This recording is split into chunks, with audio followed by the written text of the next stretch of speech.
Perkenalkan, nama saya Nurlia dari kelas 5E, Prodi Pendidikan Guru Sekolah Dasar, Fakultas Keguruan dan Ilmu Pendidikan Universitas Cokro Aminoto Palopo. Baiklah, di sini saya akan membahas materi IPA SD, yaitu sistem reproduksi pada tumbuhan. Nah, di sini adapun kompetensi dasar yaitu mengidentifikasi cara perkembangbiakan tumbuhan. Yang kedua itu adalah indikator. Menjelaskan jenis perkembangbiakan tumbuhan secara vegetatif alami dan vegetatif buatan. Adapun tujuan pembelajarannya itu melalui tanya jawab, siswa dapat menjelaskan cara perkembangbiakan tumbuhan secara vegetatif alami dan vegetatif buatan dengan benar. Yang kedua itu melalui penugasan, siswa dapat menjelaskan perkembangbiakan tumbuhan secara vegetatif alami dan vegetatif buatan. Adapun materi yang kita bahas itu sistem reproduksi pada tumbuhan. Nah, apakah itu sistem reproduksi pada tumbuhan? Reproduksi pada tumbuhan melalui dua cara, yaitu vegetatif dan generatif. Namun, tidak semua tumbuhan dapat melakukan reproduksi vegetatif. Ada tumbuhan yang hanya bereproduksi secara generatif saja. Nah, baiklah, di sini kita akan menjelaskan reproduksi secara aseksual, atau bisa kita sebut reproduksi secara vegetatif. Reproduksi vegetatif merupakan cara reproduksi atau memperbanyak diri tanpa melewati proses peleburan dua magnet. Artinya, satu tumbuhan dapat memperbanyak diri menghasilkan keturunan yang memiliki sifat identik dengan induk. Di sini yang pertama itu ada reproduksi vegetatif alami. Reproduksi vegetatif alami merupakan cara memperbanyak yang dilakukan tumbuhan tanpa melibatkan bantuan tangan manusia.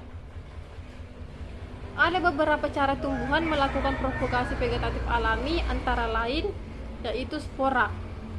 Spora merupakan sel yang memiliki fungsi sebagai alat perkembangbiakan pada paku-pakuan, lumut, dan jamur. Yang kedua itu ada tunas. Tunas adalah bagian tumbuhan yang baru tumbuh. Contohnya tanaman yang berkembang biak dengan menggunakan tunas terdapat pada pisang dan bambu. Yang ketiga itu di sini ada stolon. Apakah itu stolon? Stolon bisa kita sebut dengan geragi. Stolon atau geragi adalah batang yang tumbuh menyambing yang memiliki mata tunas baru. Contoh tanaman yang berkembang biak dengan menggunakan geragi atau stolon adalah strawberry dan teki. Dan yang terakhir itu ada umbi. Tanaman yang berkembang biak dengan umbi contohnya adalah kentang dan bawang. Perkembangbiakan dengan umbi sendiri terbagi menjadi tiga, yaitu yang pertama umbi batang, umbi akar, dan umbi lapis. Nah, selanjutnya kita akan membahas reproduksi vegetatif buatan. Apakah itu reproduksi vegetatif buatan? Reproduksi secara buatan merupakan cara reproduksi dengan campur tangan manusia. Reproduksi cara ini bertujuan agar tumbuhan segera menghasilkan buah yang berkualitas dan dalam jumlah yang lebih banyak serta tahan terhadap penyakit. Adapun cara-cara buatan yang dapat dilakukan yaitu yang pertama setek. Apakah itu setek?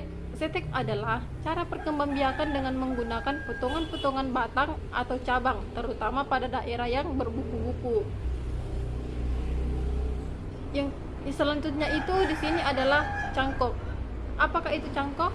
Cangkok adalah cara memperkembangbiakan dengan membuang sebagian kulit dan kambium secara melingkar pada cabang batang, lalu ditiup dengan tanah, kemudian dibungkus dengan plastik. Bisa juga kita bungkus dengan sabut kelapa. Nah, selanjutnya di situ adalah ada mengeten. Mengeten adalah cara menyambung dua jenis tumbuhan yang berbeda-beda.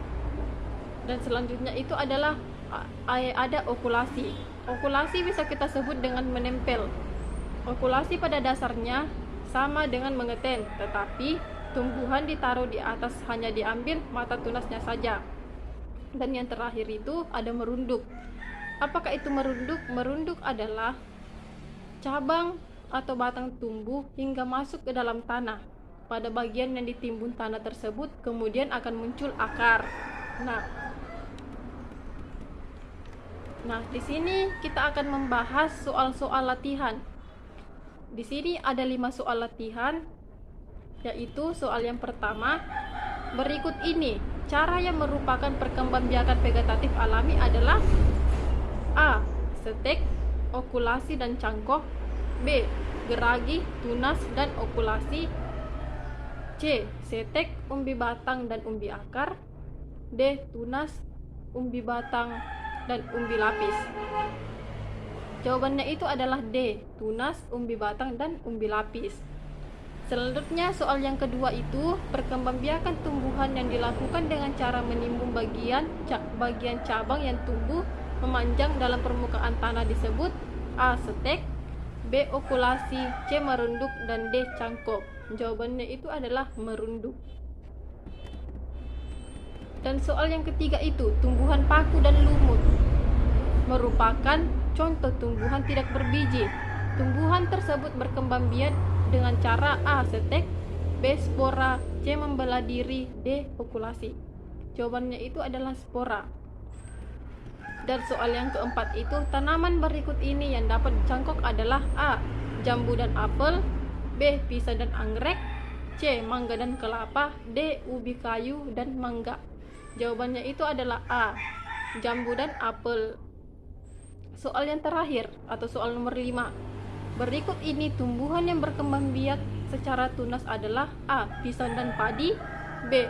Bambu dan pisang, C. Mangga dan pisang, D. Mahoni dan bambu. Jawabannya itu adalah bambu dan pisang. Jawabannya adalah bagian B.